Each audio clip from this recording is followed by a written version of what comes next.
भाग 18 जडीबुटी बारेका भ्रम र वैज्ञानिक तथ्य जडीबुटी विज्ञान नेपाल। नमस्कार साथीहरू, जडीबुटी विज्ञान नेपालमा फेरि स्वागत छ। अघिल्लो एपिसोडमा हामीले जडीबुटीमा मिलावट के हो भन्ने कुरा बुझ्यौँ।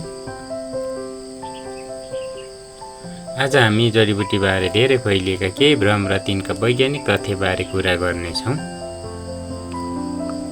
भ्रम नम्बर 1 मा प्राकृतिक भएकाले सबै जडीबुटी पूर्ण रूपमा सुरक्षित हुन्छन्। तथ्य: प्राकृतिक हुनु मात्र सुरक्षित हुनुको ग्यारेन्टी होइन, केही जडीबुटीमा पनि साइड इफेक्ट वा औषधिसँग अन्तर्क्रिया हुन सक्छ।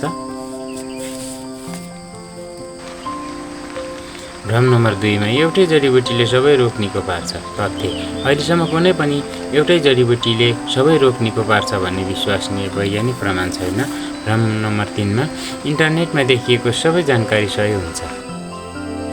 तथ्य: स्वास्थ्य सम्बन्धी जानकारी सधैँ विश्वसनीय स्रोत र वैज्ञानिक अनुसन्धानका आधारमा जाँच्नुपर्छ। हाम्रो च्यानलको उद्देश्य कुनै जडीबुटीको प्रचार गर्नु होइन। हामी प्रमाणमा आधारित जानकारी दिन्छौँ ताकि तपाईले सचेत निर्णय लिन सक्नुहोस्। अर्को एपिसोडमा हामी सिक्नेछौँ वैज्ञानिक अनुसन्धान कसरी पढ्ने र बुझ्ने। धन्यवाद। फेरि भेटौँला अर्को पाठमा।